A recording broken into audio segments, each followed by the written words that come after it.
காலைல எழுந்ததும் daddy good morning சொன்னார். நான் கோவத்தில் ஒரு வார்த்தை கூட பேசலை. அப்படியே கொஞ்சம் கிட்டவான்னு சொல்லி கூப்பிட்டாருன்னு கிட்ட போனால் பார்த்தா மீனுன்னு சொல்லிட்டாரு. ஐயையோ அப்படின்னு சொல்லிட்டு ஒரே சந்தோஷம் தாங்கலை.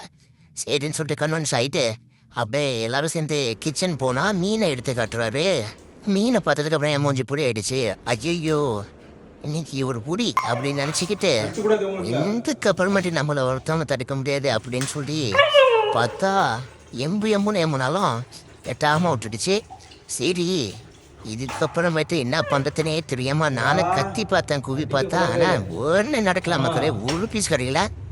அப்புறம் நான் என்ன காம்ப்ரமைஸ் பண்ணுறதுக்காக ஒரு வாழைப்பழத்தை எடுத்துட்டு வந்து இது உனக்கு தான் சொல்லி அதை உரிச்சு குழந்தைக்கு ஊட்ட மாதிரி ஊட்டினாரு. நானும் அதை சாப்பிட்டதுக்கு அப்புறமேட்டு கொஞ்ச நேரம் அப்படியே சரி அப்படி சொல்லி குக்கர் விசில் டைம் வரைக்கும் வெயிட் பண்ணுவோன்ட்டு வெயிட் பண்ண ஆரம்பிச்சிட்டேன். அப்புறமேட்டு பார்த்தீங்கன்னா கட்டத்தி ஒரு 15 நிமிஷம் சென்னேன். ஒரு வழியாக சாப்பாடு ரெடியாகும் அப்படின்னு நினச்சி பார்த்தா இன்னும் அதே மாதிரி வெயிட்டிங் வெயிட்டிங் வெயிட்டிங் வெயிட்டிங் அப்படியே போட்டிருந்துச்சு.